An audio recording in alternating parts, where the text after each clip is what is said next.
Mon frère n'a pas appelé. Il n'a pas écrit. Il est simplement apparu devant ma porte d'entrée un mardi matin de juillet, une valise cabine à ses pieds et 5 ans d'absence marqués sur son visage. Je n'avais pas entendu la voiture s'arrêter. Je n'avais pas entendu le portail. J'ai juste entendu 3 coups fermes contre la porte. Et quand j'ai ouvert cette porte et que j'ai vu Neville debout là, dans une chemise en lin, avec ses cheveux argentés et ses belles chaussures, ma main est montée à ma poitrine avant que ma bouche ne puisse former le moindre mot. Il m'a regardé de la même manière, sans joie, sans ce sourire que je gardais en mémoire depuis 5 ans. Il m'a regardé comme un homme regarde lorsque ce qu'il voit ne correspond pas à ce qu'on lui a dit. Il a fait un pas en avant et m'a serré dans ses bras. Et je l'ai senti. La façon dont son étreinte s'est resserrée. La façon dont il est resté ainsi un instant de trop. Lorsqu'il s'est reculé, ses yeux ont parcouru mon visage, sont descendus sur mes épaules, ont balayé le porche et derrière moi.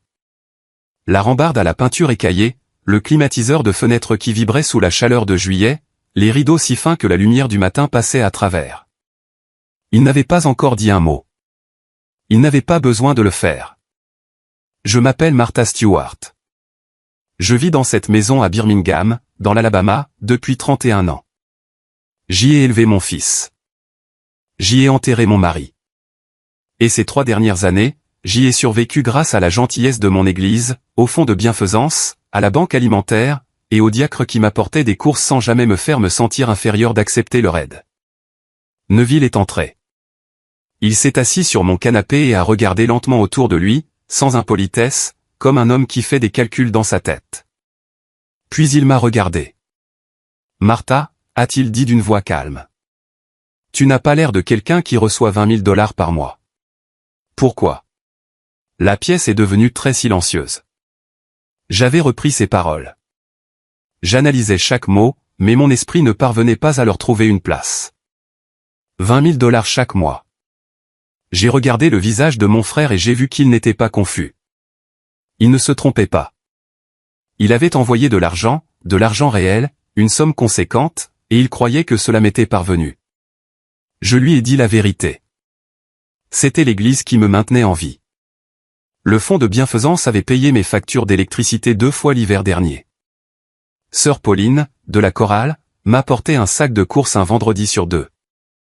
Je n'avais jamais rien demandé à personne dont je n'eusse désespérément besoin.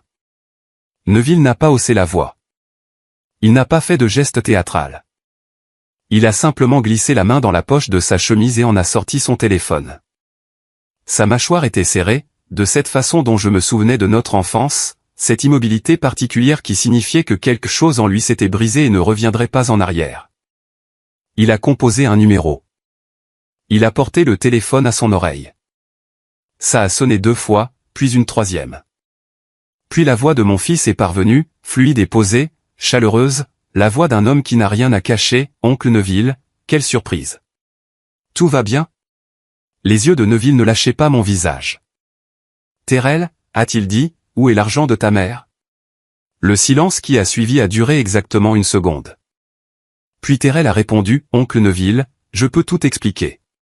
Pourquoi ne pas nous asseoir ensemble ? Je viens chez vous. » Calme, serein, déjà en train de jouer la comédie. Terrell est venu le lendemain matin. Il est entré dans mon salon avec un sachet en papier contenant des viennoiseries qu'il savait que j'aimais et m'a embrassé sur la joue comme il le faisait toujours côté gauche, une pression rapide. Il a serré la main de Neville. Il s'est assis. Il était détendu, de cette façon dont seul un homme ayant préparé son histoire peut l'être. Je l'ai regardé s'installer sur mon canapé et j'ai repensé aux 3 dernières années. La première année après le départ de Neville pour le Royaume-Uni, l'argent arrivait de manière sporadique, 20 $ une semaine, 50 $ la suivante, parfois rien pendant 3 semaines, puis un billet de 100 que Terrell me remettait dans une enveloppe avec une brève explication, délai de transfert. Frais internationaux, compte en attente de vérification.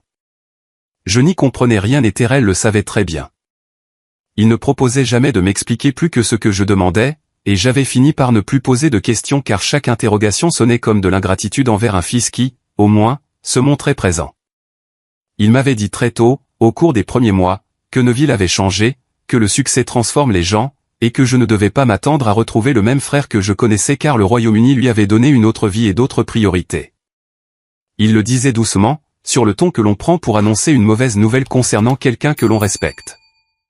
Il disait que Neville tenait toujours à moi, mais qu'il ne fallait pas mesurer cette affection aux appels ou à l'argent parce que les hommes comme Neville exprimaient leur amour différemment aujourd'hui. Je l'ai cru. Terrell était mon fils. Il n'avait aucune raison de mentir. Les rares fois où j'appelais Neville moi-même, je sentais que quelque chose avait été arrangé avant que je ne compose le numéro. Neville était toujours prudent dans ses mots, chaleureux mais mesuré, ne me demandant jamais directement si je m'en sortais, n'insistant jamais au-delà de mes réponses. À l'époque, j'y voyais cette distance dont Terrell m'avait averti. À présent, assise dans ce salon à regarder mon fils manger sa viennoiserie, je comprenais la situation sous un autre jour. Terrell avait parlé à Neville avant ses appels. Il avait orienté la conversation avant même qu'elle ne commence. Ce n'était pas de la distance. C'était de la manipulation. J'avais survécu grâce à l'église. Le fonds de bienfaisance avait couvert ma facture d'électricité 2 fois l'hiver d'avant le dernier. Sœur Pauline m'apportait des courses un vendredi sur 2 sans jamais me faire ressentir cela comme une humiliation. Les diacres prenaient des nouvelles de moi. Je n'étais pas invisible dans ma souffrance. J'étais simplement invisible pour les personnes qui auraient dû me voir en premier. Et Terrell continuait de venir régulièrement, fidèlement, en m'apportant de petites sommes comme s'il s'agissait de cadeaux, $20 pour mon anniversaire, $50 lorsqu'il remarquait que le climatiseur de fenêtre peinait à fonctionner. Un sac de provisions à Thanksgiving posé près de la porte avant de repartir. Juste assez à chaque fois. Apporté à chaque fois avec la chaleur d'un bon fils. Je le remerciais chaque fois. Je n'avais rien d'autre à offrir que ma gratitude, et il l'acceptait sans ciller. 14 mois avant que Neville ne frappe à ma porte, un courrier est arrivé, qui ne m'était pas destiné. C'était un relevé bancaire. L'enveloppe portait le nom de Terrell, mais mon adresse. J'ai regardé les chiffres sur cette feuille et ils n'avaient aucun sens pour moi. Les montants étaient élevés, bien plus élevés que tout ce que je pouvais associer à ma propre vie. Je ne comprenais pas de quel compte il s'agissait, pourquoi il existait ou ce que signifiaient ces transactions. Je n'étais pas une femme familière des transferts internationaux ou des structures de comptes joints, mais je ne l'ai pas jeté. Je ne sais pas exactement pourquoi. Quelque chose en moi, un instinct discret et indéfinissable, me disait de le garder. Je l'ai plié en suivant ses plis d'origine et je l'ai glissé dans ma Bible, entre le livre de Job et le livre des psaumes, là où je conservais les choses que je n'étais pas prête à abandonner. Cette nuit-là, après le départ de Terrell et une fois la maison redevenue silencieuse, je me suis assise sur le bord de mon lit et j'ai regardé la Bible sur ma table de chevet. Je ne l'ai pas ouverte. Je l'ai simplement regardée. Il y avait quelque chose à l'intérieur. J'ignorais ce que cela signifiait, mais je savais que je n'étais pas prête à m'en détacher. Terrell est parti sans avoir rien résolu. Il avait souri, mangé sa viennoiserie, prononcé toutes les paroles requises et franchi ma porte d'entrée avec la même aisance qu'à son arrivée. Neville s'est assis en face de moi après la fermeture de la porte, et aucun de nous deux n'a parlé pendant un long moment. Ce soir-là, Neville m'a demandé de m'asseoir avec lui à la table de la cuisine. Il a posé son téléphone entre nous et a ouvert un écran que je n'ai pas tout de suite compris, une liste de dates défilant sur le côté gauche, et des chiffres sur le côté droit. Il n'a pas donné d'explication tout de suite. Il a simplement tourné l'appareil pour que je puisse voir clairement et me laisser regarder. Chaque mois, pendant 3 ans, le même montant, $20 000 envoyés depuis son compte au Royaume-Uni vers un compte joint ici, à Birmingham. Mois après mois, 36 lignes. Je ne me suis pas pressé. J'ai laissé chaque ligne me marquer individuellement. Chaque date, chaque montant, chaque mois de ma vie que je devais à présent mettre en parallèle avec ce chiffre. Décembre, j'avais emprunté $40 à sœur Pauline pour ma facture d'eau. Février, la banque alimentaire m'avait donné 2 sacs et j'avais été si reconnaissante que j'en avais pleuré sur le trajet du retour. Juillet, j'avais porté la même paire de chaussures à l'église pendant 11 mois parce que je ne pouvais pas justifier l'achat d'une nouvelle paire. $20 000 chaque mois, sans exception. Je n'ai pas pleuré. Quelque chose en moi s'est figé dans un profond silence à la place. Le genre de silence qui ne vient pas de la paix, mais d'un poids trop lourd pour que les larmes puissent l'alléger. Neville a observé mon visage tout au long de cette lecture. Quand j'ai fini par lever les yeux vers lui, il n'a pas détourné le regard. Il a dit, « Martha, j'aurais dû t'appeler moi-même. » Il l'a dit simplement, sans chercher d'excuses. Il m'a expliqué que Terrell était venu le voir au cours des tout premiers mois de cet arrangement pour lui dire que j'étais fier au sujet de l'argent, que j'avais demandé à ce que nous n'en parlions pas, et que les questions directes sur mes finances m'embarrassaient. Neville a dit qu'il avait accepté cette version parce qu'elle correspondait à la sœur qu'il connaissait, parce que je m'étais toujours comporté avec dignité et qu'il ne voulait pas me priver de cela en insistant. Puis il m'a appris autre chose.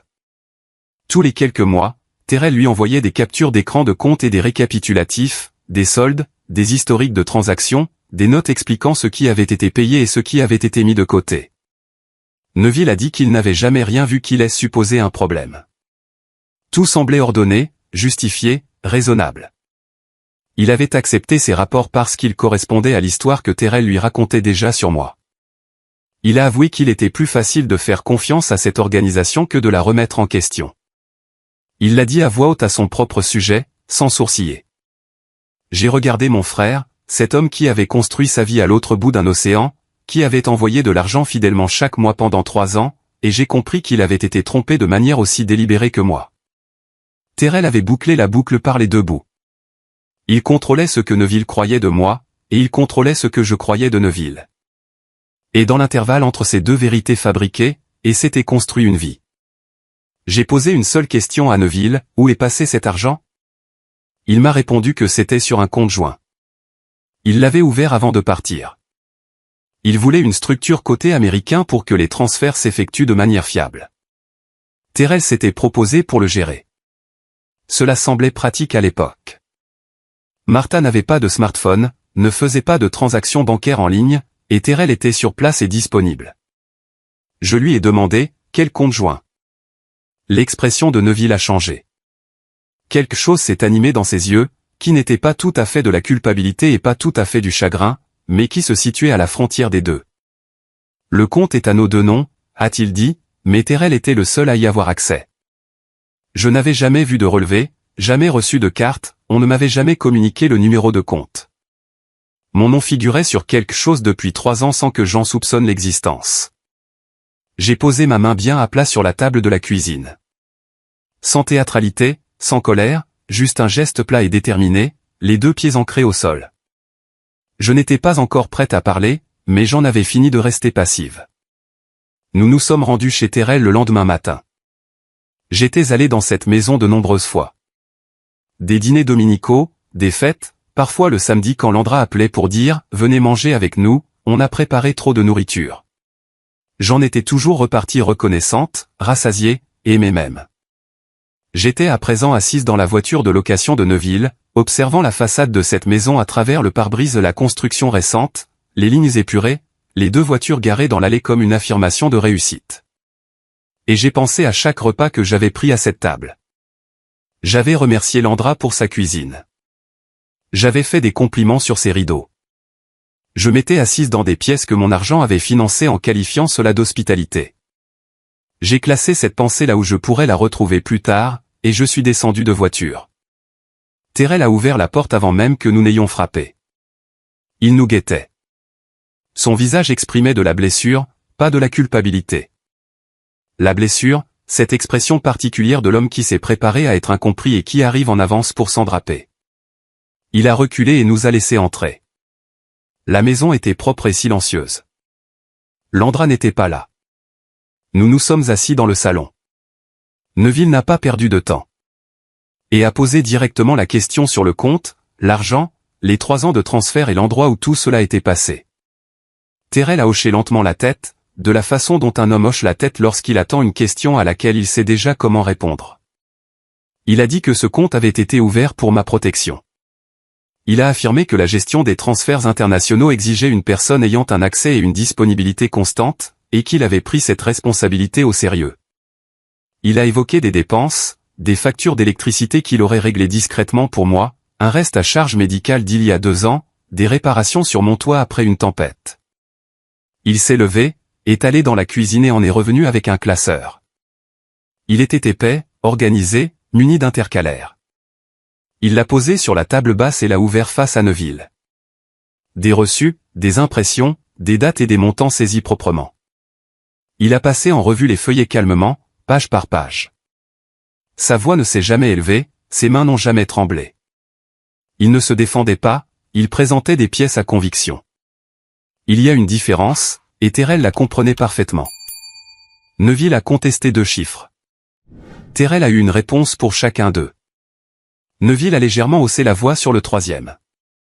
Terrell a attendu qu'il ait fini pour lui répondre sur le même ton mesuré qu'au départ. Je n'ai presque rien dit. Je n'étais pas silencieuse par manque d'arguments.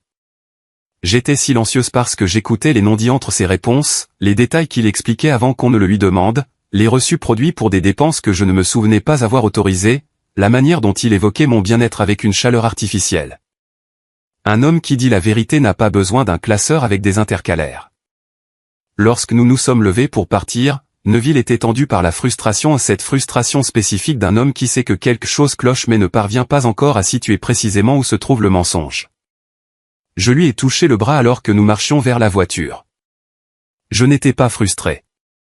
Les choses étaient claires pour moi. Nous avons roulé en silence pendant 2 minutes. Puis Neville a dit qu'il avait tout de prêt. Oui, ai-je répondu. C'était vrai. Je n'ai pas partagé ma pensée profonde, un homme qui se prépare avec autant de soin à une confrontation s'y attend depuis longtemps.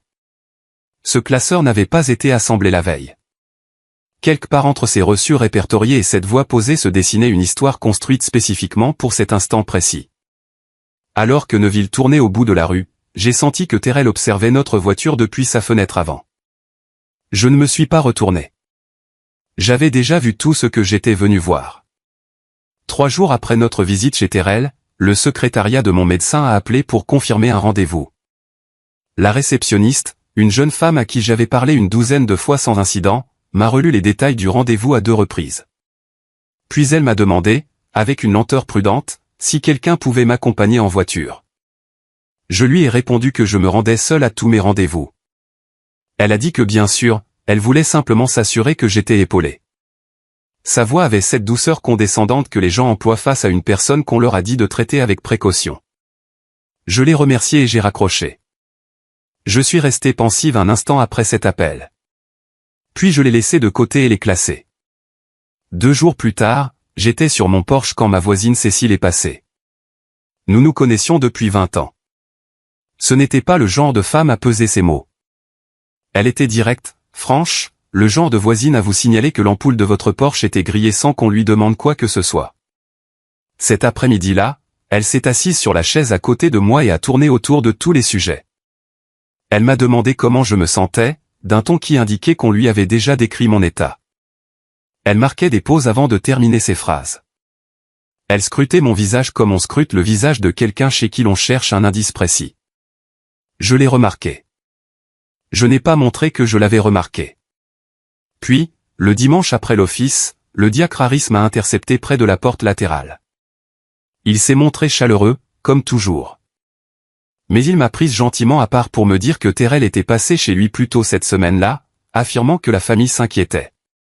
Il disait que je semblais confuse ces derniers temps, distraite, que j'avais du mal à suivre le fil des choses. Il l'a dit avec bienveillance, de la manière dont un homme délivre un message qu'il croit dicté par l'amour. Je l'ai remercié. Je lui ai dit que j'allais bien. J'ai marché jusqu'à ma voiture. Je suis resté assis sur ce parking pendant un long moment. Terrell n'avait pas cédé à la panique après notre visite. Il n'avait pas appelé Neville pour négocier, ni n'était revenu chez moi pour s'excuser. Il s'était mis au travail, discrètement, méthodiquement. Dans les jours qui ont suivi, il avait rendu visite à mon cabinet médical, à ma voisine, à mon diacre. Il ne préparait pas une défense contre ce que possédait Neville. Il réunissait un jury contre ce que je pourrais dire. Il façonnait un portrait de Martha Stewart confuse, oublieuse, peu fiable, et il l'ancrait soigneusement dans l'esprit de chaque personne dont le témoignage pourrait un jour compter. Je n'ai pas appelé Neville ce soir-là. J'avais besoin de réfléchir avant de parler. Je suis rentré chez moi. Je suis allé dans ma chambre. J'ai pris le relevé bancaire caché dans ma Bible et je l'ai tenu dans mes mains, celui qui était arrivé il y a 14 mois avec le nom de Terrell sur le compte et mon adresse sur l'enveloppe. Je l'avais gardé sans vraiment comprendre pourquoi. Cet instinct ne me semblait plus dérisoire aujourd'hui. Puis j'ai ouvert le tiroir à côté de mon lit et j'ai sorti un cahier. Je l'avais commencé la nuit même où j'avais glissé ce relevé dans ma Bible. Je n'avais pas pu dormir cette nuit-là. Quelque chose dans ces chiffres m'avait perturbé d'une manière que je ne savais définir.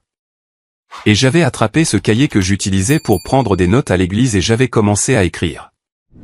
Pas des accusations, pas un plan, juste des observations, des dates, des montants que Terrell m'avait donnés, des conversations qui sonnaient un peu faux, des choses dont je voulais me souvenir au cas où j'en aurais un jour besoin.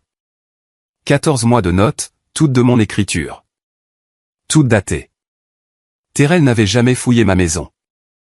Il ne lui était jamais venu à l'esprit que j'étais le genre de femme à prendre des notes par écrit. Il m'avait regardé et avait vu une personne qui pouvait être contrôlée. Ce fut sa première erreur. J'ai ouvert le cahier à la première page et j'ai contemplé mon écriture.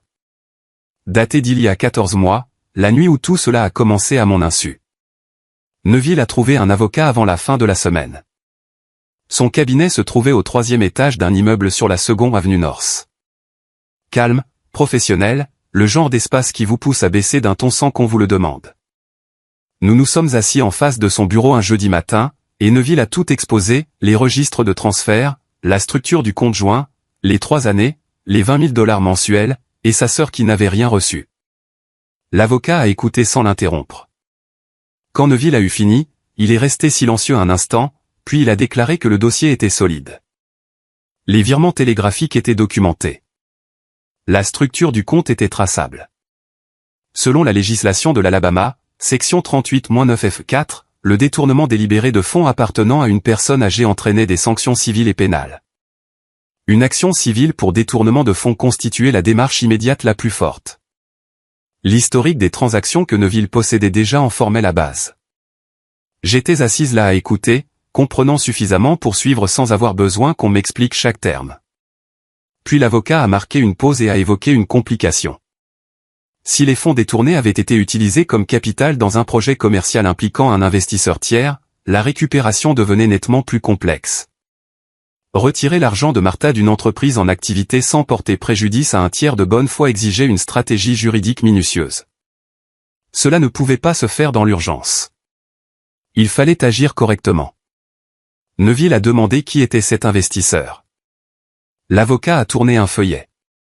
Il a expliqué qu'après avoir examiné l'historique des transferts, il avait passé plusieurs jours à analyser les registres publics d'entreprises, les statuts de SARL, les actes de propriété commerciale et les documents corporatifs liés aux activités récentes de Terrell. Le même nom apparaissait de manière récurrente aux côtés de celui de Terrell dans un projet immobilier commercial à Birmingham, Calvin Rees. Je connaissais ce nom. Il y a 18 mois, j'étais assise un dimanche à la table à manger de Terrell. Landra avait sorti son beau service, celui qu'elle ne présentait que lorsque le repas devait revêtir un caractère exceptionnel. La cuisine embaumait le mijoté et la table était parfaitement dressée, avec des sets de table et tout le nécessaire. Terrell était de bonne humeur, expansif. Il a resservi mon verre. Non, Neville n'était pas là, c'était juste deux et moi ce soir-là. Il a rempli mon verre, s'est adossé à sa chaise et a dit qu'il s'associait avec un homme de bien. Il a dit qu'il s'appelait Calvin Rees, que les choses s'annonçaient bien, qu'il sentait enfin qu'il bâtissait quelque chose de solide. J'avais souri de l'autre côté de la table. Je lui avais dit que j'étais fier de lui. J'avais remercié Landra pour le repas avant de partir. Sur le parking de l'avocat, après l'entretien, Neville et moi sommes restés assis dans la voiture sans bouger. Le moteur était coupé. L'après-midi étouffant de l'Alabama pressait contre les vitres. J'ai repensé à ce dîner dominical, à ce beau service, à cette odeur de mijoté. Terrell, expansif et confiant en bout de table, parlant d'opportunités, d'hommes de bien, d'un avenir prometteur. Je m'étais assis sur cette chaise, j'avais mangé ce repas et j'avais pensé, le temps d'une soirée, que mon fils allait s'en sortir. J'ignorais que l'investisseur, c'était moi. J'ignorais que la maison où je me tenais, la table où je mangeais, la vaisselle que Landra apportait à deux mains, tout cela avait été acheté avec de l'argent censé construire ma propre vie, et non mettre en scène la sienne. J'avais remercié Landra pour le repas. Cette pensée me pesait sur la poitrine d'une manière spécifique pour laquelle je n'avais pas de mots. Pas de la colère, pas tout à fait du chagrin. Quelque chose de plus précis que ces deux sentiments. Le poids singulier d'une femme découvrant toute l'architecture de la manipulation dont elle avait fait l'objet. Neville a dit, on va régler cette situation avec Rees. Ça ne change rien à nos démarches. J'ai hoché la tête. Mais je ne pensais pas à nos démarches. Je pensais à ce dimanche soir. À la façon dont Thérèse avait souri, à la façon dont j'avais rentré chez moi, rassasiée, reconnaissante et dans l'ignorance la plus totale. Certaines routes sont plus longues qu'elles n'y paraissent au départ, et certaines distances ne se mesurent pas en kilomètres. J'ignorais ce qui se passait à l'intérieur de cette maison. Pas à ce moment-là. Ce qui suit est ce que j'ai appris plus tard de la bouche même de Landra, par les documents qu'elle a fournis et par les conversations qui ont eu lieu après que tout a commencé à s'effondrer. Et voici comment elle l'a raconté. Landra s'était construit une belle vie. C'était la vérité qu'elle se répétait chaque matin dans la maison que Thérèse lui offrait, la construction récente avec sa grande cuisine lumineuse, les 2 voitures, le service qu'elle sortait le dimanche, les vacances qu'il s'offrait sans d'expliquer à personne comment il les finançait. Elle s'était bâtie une belle existence et elle l'avait protégée de la seule manière qu'elle connaissait, en ne posant pas de questions. Elle m'a confié que lorsque Thérèse est rentrée à la maison le soir après notre visite, son visage était fermé d'une manière bien spécifique qui indiquait que quelque chose s'agitait sous la surface. Il l'avait embrassée sur la joue, était allé se changer, puis était revenu dans la cuisine pour parler du dîner comme s'il s'agissait d'une soirée ordinaire. Elle l'avait laissé faire. Elle avait appris depuis des années que bousculer Thérèse lorsqu'il se contrôlait ainsi ne faisait que renforcer sa fermeture. Cette nuit-là, après qu'il se fût endormi, elle s'était levée pour se rendre dans la 2e chambre où elle conservait les archives du foyer. Elle disait qu'elle ne cherchait rien de précis, se racontant qu'elle faisait simplement du rangement, mais ses mains s'étaient dirigées directement vers la chemise où Thérèse classait les documents immobiliers. Elle avait sorti l'acte de propriété de la maison et l'avait examiné sous la lampe de bureau, son nom à elle seule, et non celui de Thérèse, figurait sur l'acte de la maison acheté 3 ans plus tôt. Elle avait sorti le document suivant, un relevé de compte joint, portant à nouveau son nom, puis un autre compte, un vecteur d'investissement structuré autour du projet immobilier commercial, dont elle apparaissait comme la titulaire enregistrée, Thérèse agissant en qualité de signataire gérant. Elle avait ouvert son ordinateur portable. Elle avait recherché le nom de Calvin Riis dans la base de données publique des entreprises enregistrées. Elle avait trouvé la société. Elle avait constaté que la contribution en capital y était enregistrée sous son propre nom, et non celui de Thérèse. Elle s'était adossée à son siège, contemplant l'écran, la maison, les comptes, l'investissement commercial, tout était structuré à son nom. Plus tard, assise à la table de ma cuisine, Landra m'a avoué une vérité difficile. Elle savait qu'il vivait au-dessus des moyens que le salaire de Thérèse pouvait expliquer. Elle l'avait remarqué de la même manière que l'on remarque la tiédeur d'une pièce sans consulter le thermomètre, une évidence présente, confortable et indiscutable. Il était doué avec l'argent, se disait-elle. Il avait des opportunités qu'elle ne comprenait pas tout à fait. Elle n'avait pas posé de questions car interroger signifiait savoir, et savoir signifiait qu'elle ne pourrait plus s'asseoir à sa propre table le dimanche sans sentir le sol se dérober sous ses pieds. Elle avait cru que son absence de questions la protégeait. Elle comprenait à présent, sous la lumière de cette lampe de bureau, que cela avait produit l'effet inverse. Chaque document portant son nom n'était pas un cadeau. C'était un positionnement tactique. Thérèse n'avait pas inscrit son nom sur ces pièces par confiance. Il l'avait fait pour que s'il s'annonçait mal, et au moment où elle tournerait mal, ce soit elle qui assume la responsabilité de la justice. Il ne lui avait pas construit une vie. Il s'était préparé une porte de sortie. Elle m'a raconté avoir entendu Thérèse se retourner dans la chambre. Elle avait refermé l'ordinateur et était restée immobile jusqu'à ce que la maison redevienne silencieuse. Elle avait pensé à moi. Elle s'était assise en face de moi lors des dîners du dimanche pendant des années, m'avait regardé manger en silence, m'avait entendu la remercier pour une nourriture dont j'ignorais qu'elle était achetée avec mon propre argent. Elle s'était dit que j'avais l'air d'aller bien, que j'avais l'air satisfaite, et que tout ce que Thérèse gérait entre nous relevait d'affaires de famille dans lesquelles elle n'avait pas à s'immiscer. Elle n'avait pas posé de questions à ce sujet non plus. Puis Thérèse était apparue dans l'encadrement de la porte. « Qu'est-ce que tu fais debout ?» Elle l'avait regardé, je n'arrivais pas à dormir. Il l'avait observé un instant. Puis il était retourné se coucher. Landra m'a dit qu'elle était restée assise dans le noir pendant un long moment après cela. Elle n'était pas une complice. Elle le comprenait à présent, mais elle n'était pas non plus une victime. Pas encore. La seule différence entre ces deux statuts résidait dans la décision suivante qu'elle prendrait. Elle n'a pas dormi de la nuit. On a frappé à la porte un mercredi après-midi. Pas à la porte d'entrée, mais à celle de derrière, qui s'ouvre sur la cuisine, celle que seuls empruntent les habitués de la maison. J'étais devant l'évier quand j'ai entendu le bruit. 3 coups discrets et mesurés. Je me suis essuyé les mains et j'ai ouvert, Landra se tenait sur le seuil.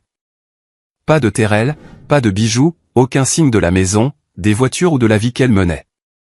Elle portait un chemisier simple et des chaussures plates. Elle serrait un grand pli craft contre sa hanche, les 2 mains appuyées dessus comme si elle ne l'avait pas lâché de tout le trajet. Elle a demandé, « Je peux entrer ?» Ce n'était pas vraiment une question. Je me suis écarté. Elle s'est assise à la table de ma cuisine, cette même table où Neville m'avait montré l'historique des transferts 6 jours plus tôt. Elle a posé l'enveloppe mais a gardé une main posée dessus.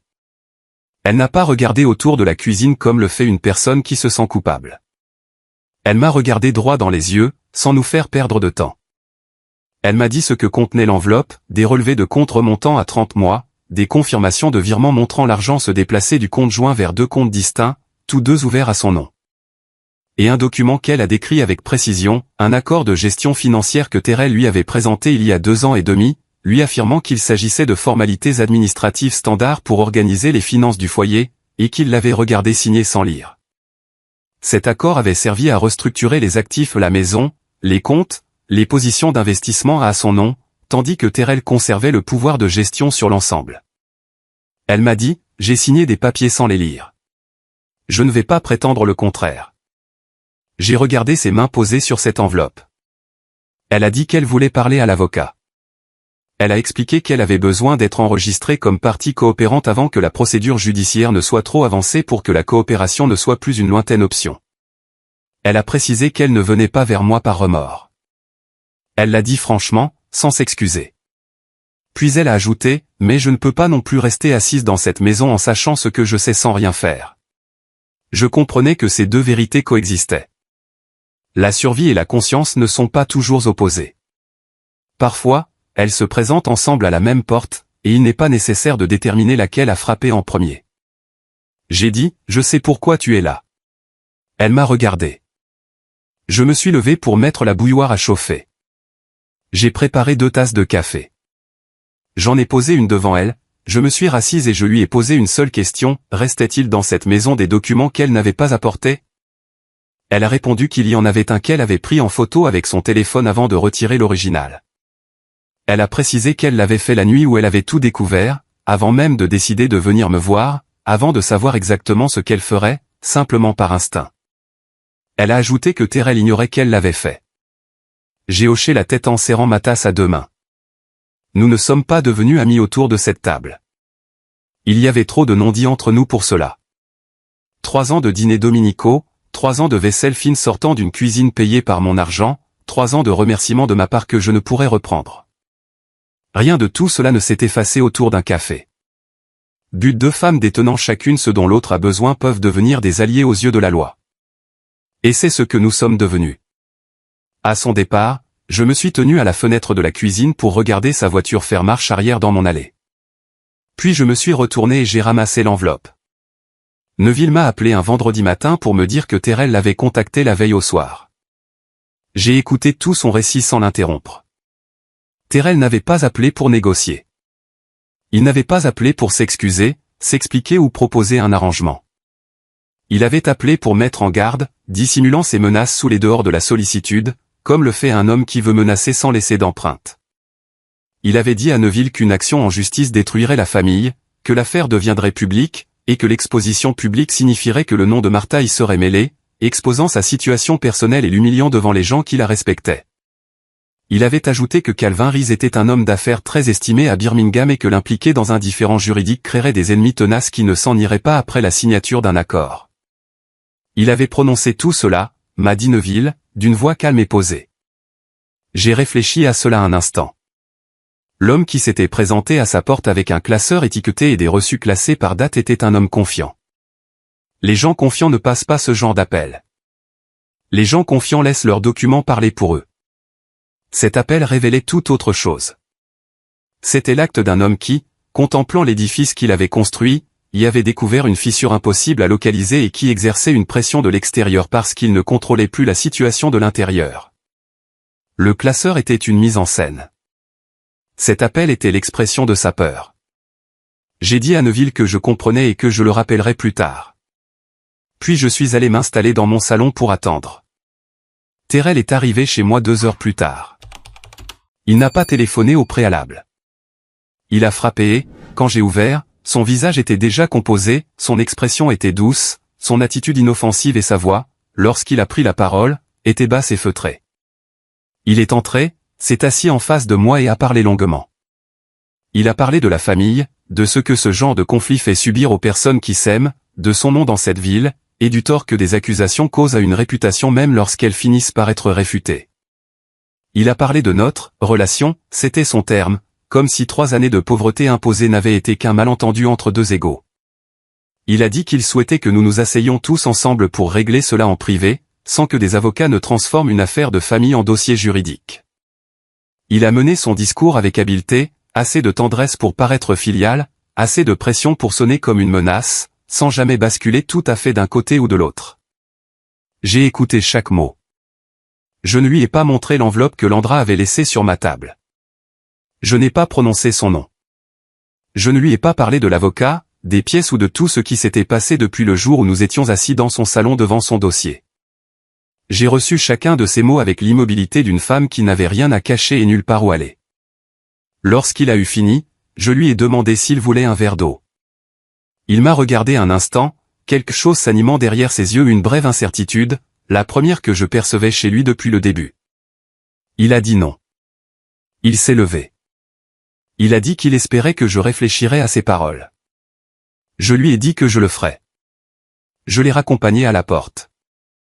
J'ai regardé sa voiture s'éloigner en marche arrière dans mon allée.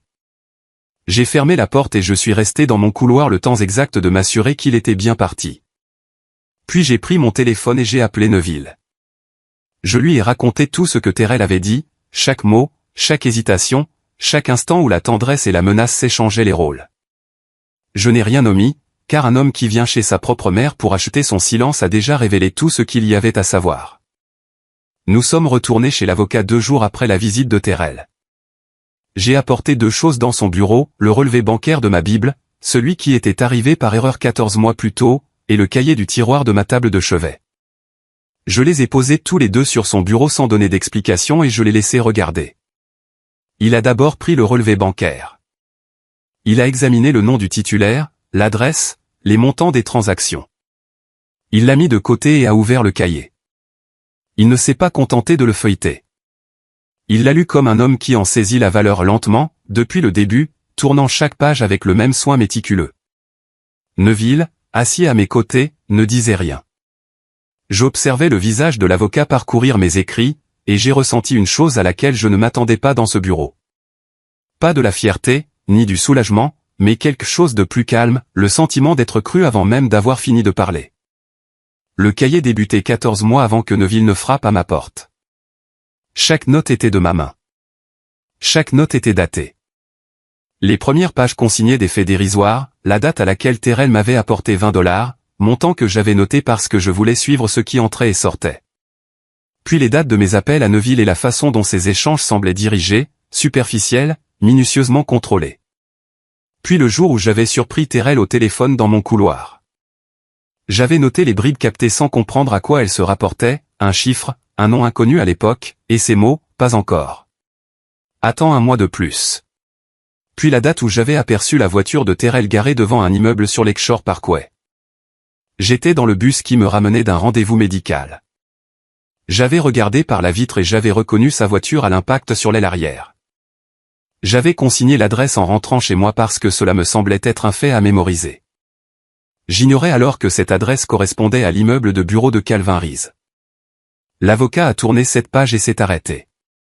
Il a levé les yeux vers Neville, puis vers moi. Il a dit, « Madame Stewart, chaque note consignée ici est datée et cohérente sur 14 mois. Les montants de versement que vous avez notés correspondent aux relevés de virement que nous détenons déjà. Ce ne sont pas des suppositions. C'est une confirmation matérielle. » Il a ajouté que le cahier établissait de manière documentée un schéma de distribution financière contrôlée.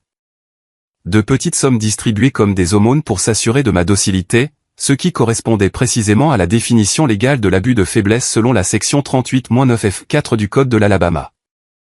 Je lui ai dit que j'ignorais être en train de monter un dossier. Je lui ai dit que je cherchais simplement à me rappeler ce qui était réel, que certains matins je me réveillais tellement incertaine de ma propre vie que j'avais besoin de relire mes notes pour m'assurer de la réalité du sol sous mes pieds. Il m'a regardé un instant, a hoché la tête et est retourné à sa lecture du cahier. Vers la fin, dans le dernier quart des pages, sa lecture s'est ralentie. Il est arrivé à une note et a commencé à la lire à voix basse. Je me suis penché pour tourner la page avant qu'il n'ait fini. Il a levé les yeux. J'ai dit, celle-ci n'est pas pour aujourd'hui. Il a soutenu mon regard un instant. C'était le genre d'homme à comprendre quand un témoin gérait sa propre déposition, et pourquoi. Il n'a pas insisté. Il a refermé le cahier. Il l'a posé sur le bureau devant nous, les deux mots à plat sur la couverture, avec ce soin méticuleux que l'on réserve aux objets dont on vient de mesurer toute l'importance. Le relevé bancaire comptait.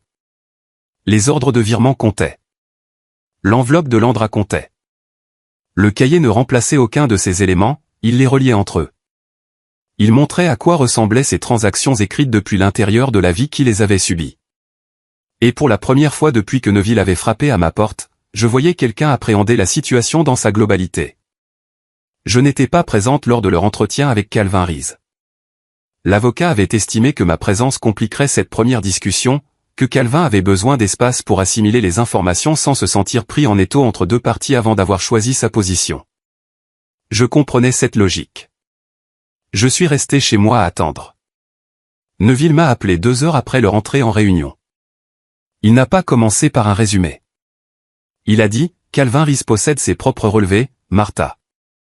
Il a laissé cette information faire son chemin avant de poursuivre. Puis il m'a détaillé l'échange. Calvin avait écouté tout le tableau de la situation sans l'interrompre, le compte joint, les transferts détournés, l'apport en capital enregistré au nom de l'Andra qui provenait de fonds qui m'étaient destinés. Il est resté silencieux un long moment après que l'avocat eut fini de parler. Il a commencé à poser des questions, très précises. Il voulait connaître le pourcentage exact du capital de la société provenant de ces fonds détournés. Il voulait connaître la chronologie, les dates des mouvements de fonds, les mois correspondants et de quelle manière cela s'articulait avec le calendrier d'investissement qu'il avait convenu avec Terrell. Lorsque l'avocat lui a fourni les chiffres, l'expression de Calvin a changé. Neuville a précisé que ce n'était pas la moue d'un homme qui s'apitoyait sur mon sort, mais le regard d'un homme qui venait de comprendre que tout ce qu'il croyait de son associé était une mise en scène.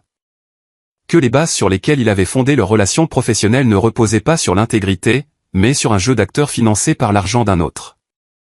Calvin leur a raconté que Terrell s'était présenté comme un homme financièrement indépendant, qu'il était arrivé à la table des négociations avec des capitaux documentés, une grande assurance et cette discrète autorité financière qui rassure un associé. Calvin a dit qu'il avait fait ses vérifications préalables sur la structure de la société, mais qu'il ne lui était pas venu à l'esprit de questionner l'origine de l'apport de Terrell, car les hommes de fortune indépendante n'expliquent généralement pas d'où vient leur argent, ils l'ont. Tout simplement. Il a demandé ce que l'avocat attendait de lui. Quand Neuville a prononcé ces mots, un homme financièrement indépendant, je me suis assise. J'ai repensé à ce dîner dominical d'il y a 18 mois, Terrell en bout de table, détendu et expansif, évoquant Calvin Riis de la manière dont on parle d'un chapitre de sa vie qui se déroule enfin comme prévu. Il avait employé des termes comme l'intégrité, l'opportunité, l'association idéale. Il ressemblait à un homme bâtissant un projet solide. Je l'avais cru. Je lui avais dit ma fierté. Il s'était assis dans ce fauteuil, devant une table, dans une maison bâtie par mon argent, simulant l'aisance financière devant un homme qu'il s'apprêtait à associer à une affaire financée par ma misère. Chaque parole d'assurance qu'il avait prononcée ce soir-là était usurpée. Chaque geste d'homme d'affaires indépendant était simulé. Il avait pris mon sacrifice, l'avait paré de son propre nom, et l'avait présenté à Calvin Riis comme une preuve d'intégrité, tandis que je lui souriais en face en remerciant l'Andra pour sa cuisine. Neuville m'a expliqué que Calvin n'avait pris aucune décision ce jour-là. Il avait demandé des copies des pièces et annoncé qu'il souhaitait que son propre conseil examine l'ensemble avant de prendre officiellement position. Quelques jours ont passé. Son avocat a comparé les relevés de transfert avec les documents de l'association, les plans d'investissement, la correspondance et les déclarations financières que Terrell avait fournies au fil des ans. Ils ont analysé la structure du projet de manière indépendante et vérifié les parts de capital qui semblaient provenir des fonds détournés. Ce n'est qu'après cet examen que Calvin a appelé lui-même notre avocat. Il a déclaré vouloir s'associer à la plainte en qualité de co-demandeur, se disant prêt à fournir ses propres états financiers, sa correspondance avec Terrell et son témoignage sur chacune des déclarations que ce dernier avait faites concernant son capital personnel.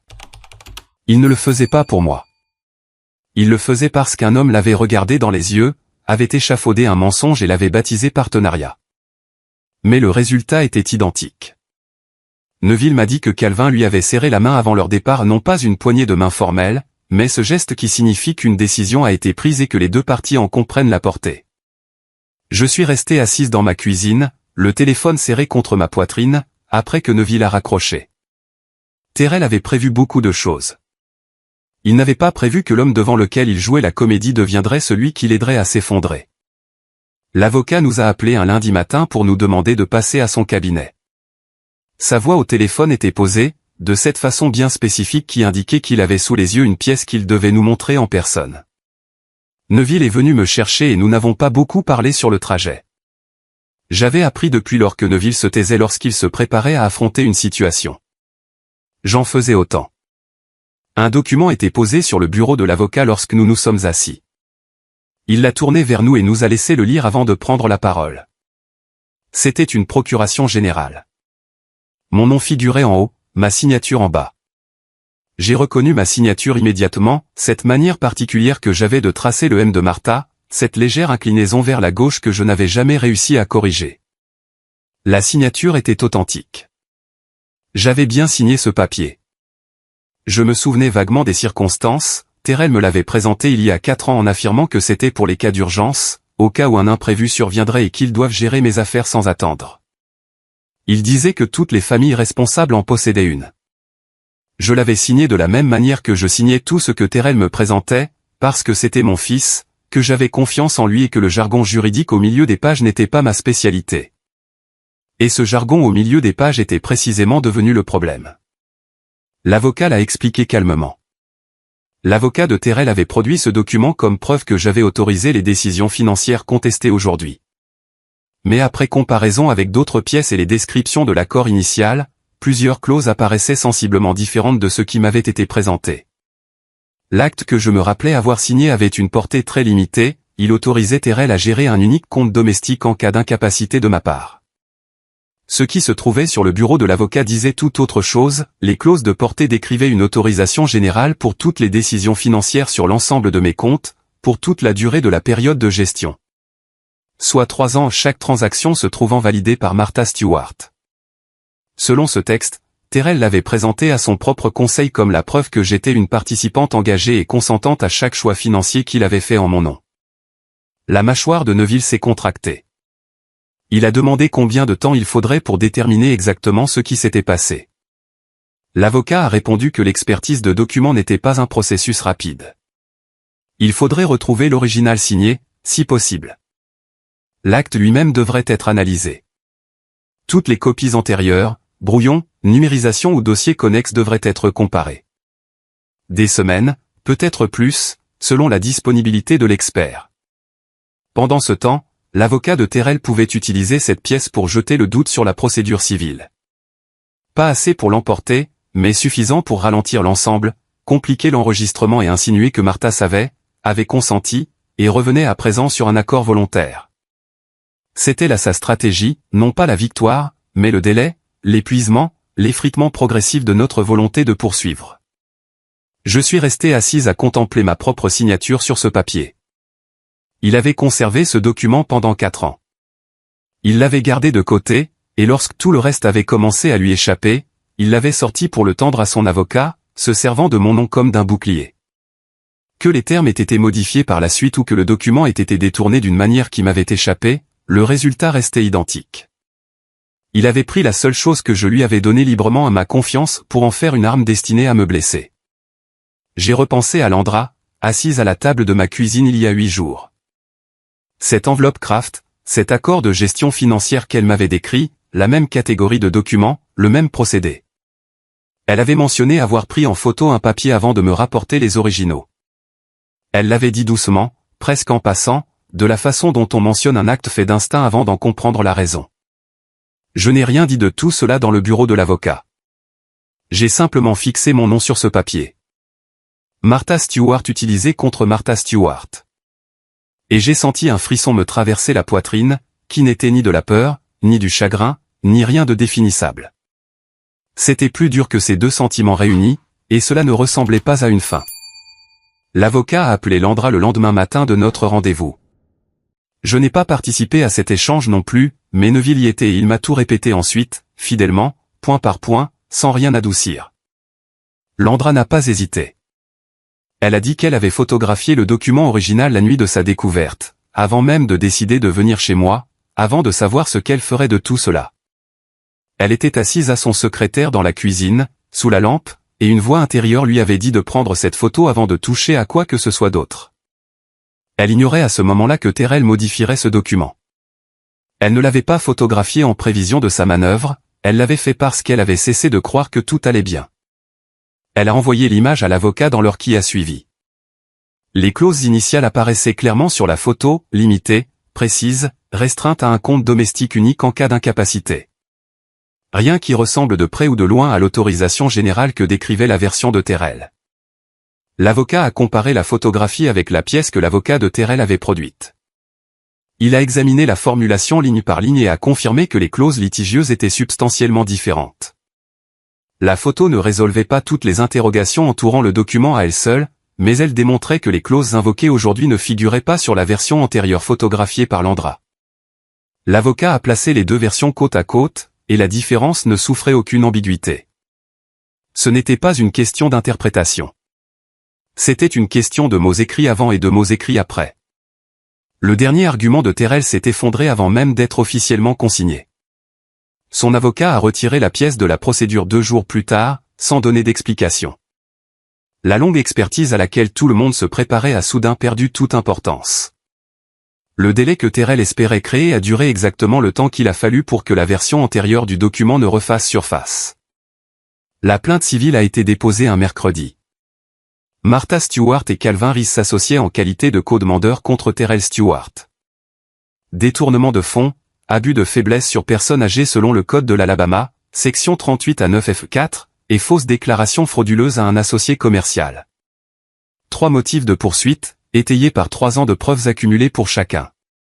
Terrell s'est vu signifier l'acte à son domicile un jeudi matin. J'étais dans ma cuisine en train de plier du linge lorsque Neville a appelé. Le soleil filtrait par la fenêtre au-dessus de l'évier comme il le fait à Birmingham en fin de matinée bas, chaud, direct, le genre de lumière qui donne de la dignité aux choses les plus banales. Je tenais un vêtement entre mes mains, l'un de mes beaux chemisiers pour l'église, le modèle crème avec de petits boutons. J'en lissais le col lorsque le téléphone a sonné. Neville a dit, c'est fait, Martha. Il a reçu l'acte. J'ai répondu, d'accord. J'ai continué à plier mon linge. Je n'ai pas tout lâché pour m'appesantir sur l'instant. Je ne me suis pas représenté le visage de Terrell lorsqu'on lui avait remis cette enveloppe sur le pas de sa porte. J'avais passé 3 ans à imaginer des scénarios qui s'étaient avérés pires que tout ce que j'avais pu concevoir. J'en avais fini de gaspiller mon énergie pour des représentations invérifiables. Ce que je ressentais, debout devant mon plan de travail, n'était pas du triomphe. Le triomphe est bruyant et réclame un public. Ce que je ressentais était plus ancien et plus discret, la sensation bien spécifique d'un fardeau porté seul qui venait de m'être retiré pour être réparti entre les mains de personnes désormais légalement tenues de m'aider à le porter. L'avocat, le tribunal, les relevés de Calvin Reese, la photo de Landra, les virements de Neville, mon cahier de notes, plus rien de tout cela ne reposait sur mes seules épaules. J'ai plié le chemisier crème, je l'ai posé sur la pile et j'ai pris le vêtement suivant. De l'autre côté de la vitre, la matinée d'Alabama suivait son cours comme le font les matinées d'Alabama lentes, indifférentes à ce qui venait de se jouer dans les tribunaux et sur les seuils des maisons de la ville. La lumière n'avait pas changé parce que Terrell s'était vu signifier sa plainte. Le quartier ne s'était pas tu pour marquer le coup, mais le silence qui régnait dans ma cuisine me semblait différent de celui des 3 dernières années. Il ressemblait à quelque chose que j'avais enfin le droit d'avoir. Je n'ai pas assisté à la déposition. L'avocat me l'avait déconseillé, non parce que ma présence aurait affaibli notre position, mais parce que voir son fils se faire démonter pièce par pièce de l'autre côté d'une table est une expérience bien différente de celle de savoir simplement que cela s'est produit. Et il souhaitait que je garde les idées claires pour la suite. Neville a attendu dans le couloir.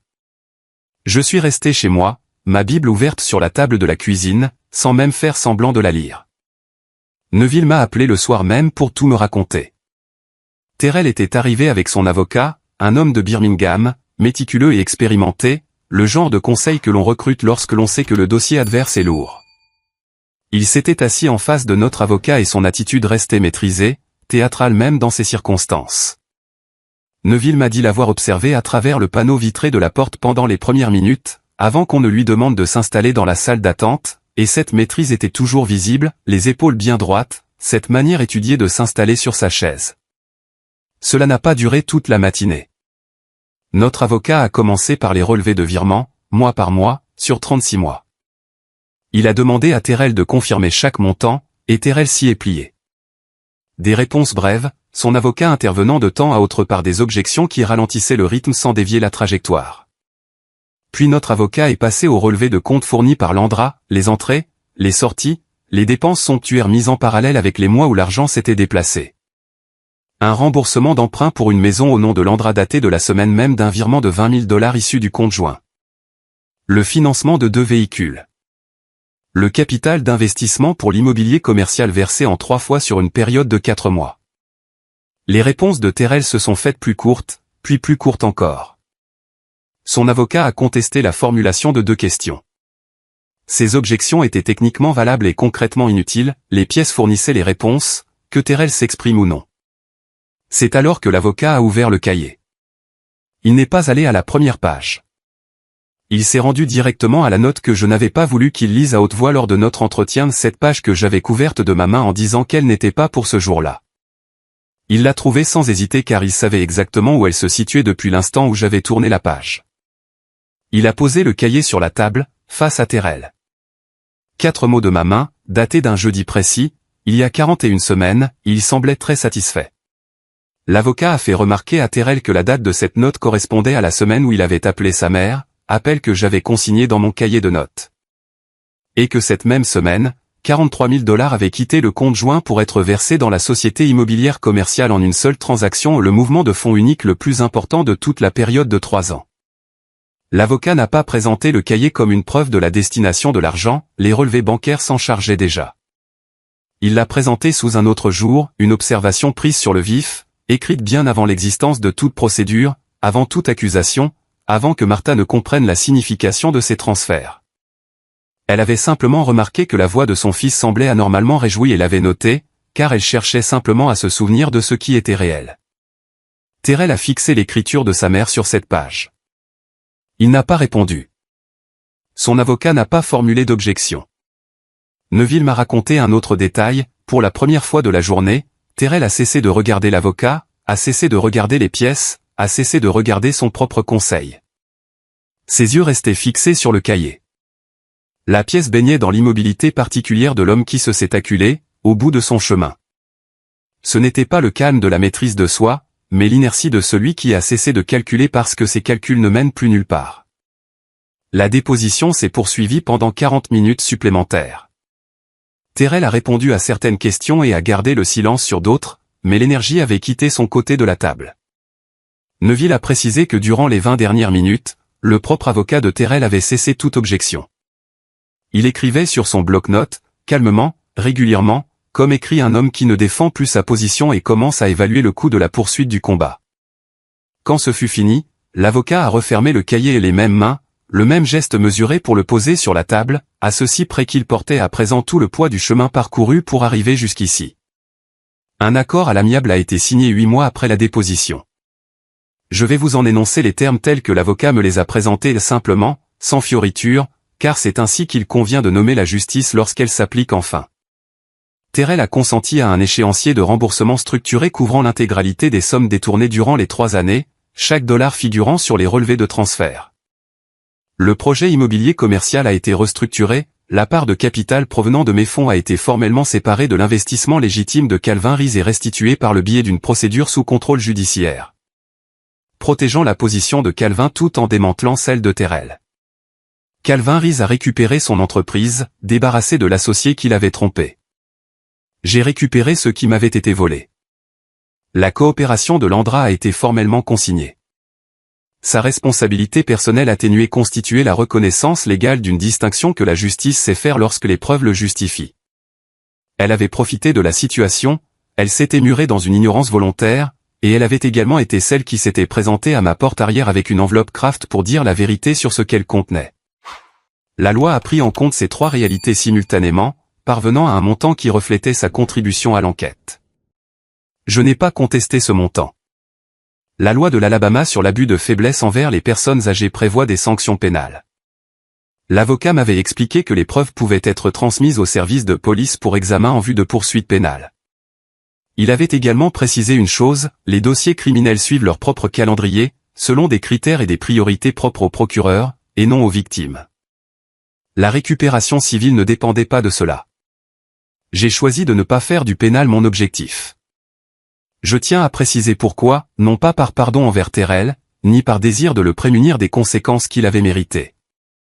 J'ai choisi la voie civile parce que je visais deux résultats précis, récupérer mes fonds et démanteler son organisation. Et la procédure civile a permis d'obtenir ces deux résultats avec plus de certitude et moins de délai qu'une longue attente de poursuite pénale. La précision n'est pas de la clémence. Parfois, elle consiste simplement à savoir exactement ce que l'on veut obtenir et à repartir avec. La maison n'est plus à eux. Les voitures sont parties. L'entreprise bâtie sur ma misère ne porte plus son nom. Calvin Rice sait qui est Terrell. Les diacres qui recevaient ces visites d'inquiétude simulées sur ma mémoire savent qui est Terrell.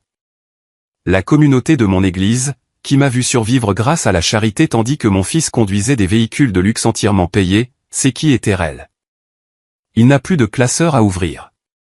Il n'a plus de rôle à jouer, car chaque scène qu'il avait dressée a été démontée planche par planche. Certains diront que ce n'est pas suffisant, qu'un homme coupable de tels actes aurait dû faire face à un tribunal pénal et à une peine de prison. Je comprends ce sentiment. Je laisse chacun libre de son opinion. Pour ma part, je détiens le premier compte bancaire à mon seul et unique nom. Un compte courant et un compte d'épargne, tous deux ouverts un mardi matin avec Neville assis à mes côtés à la banque. On m'a remis une carte portant mon nom gravé en lettres majuscules, Martha Stewart. J'ai passé mon pouce sur ces lettres plus de fois que je ne saurais le dire, car quelque chose en moi a encore besoin de cette preuve pour y croire. 2 semaines avant le vol de retour de Neville pour le Royaume-Uni, il s'est assis avec moi à la table de ma cuisine une dernière fois. Nous avons pris un café. L'après-midi d'Alabama s'invitait par la fenêtre comme il le fait toujours paisible, lourd, indifférent à tout ce qui s'était joué dans cette maison et autour de cette table au cours de l'année écoulée. Il m'a demandé à quel moment j'avais compris. J'ai attrapé ma Bible. Je l'ai ouverte entre Job et les psaumes pour en sortir le relevé bancaire, celui qui était arrivé par erreur 14 mois avant qu'il ne frappe à ma porte. Je l'ai fait glisser vers lui de l'autre côté de la table. Il l'a contemplé longuement. Puis il m'a regardé. Je lui ai dit que j'ignorais ce qu'il signifiait exactement, mais que je savais qu'il avait une importance, alors je l'avais gardé. Et j'avais attendu la venue de quelqu'un capable de m'aider à le déchiffrer. Neville n'a rien dit. Il a posé sa main sur la mienne, et nous sommes restés là, dans le calme de cet après-midi ordinaire de milieu de semaine. Ma vie m'appartenait, enfin, dans tous les sens du terme. Je n'ai jamais cessé de faire confiance à Dieu. J'ai simplement commencé à noter les choses par écrit.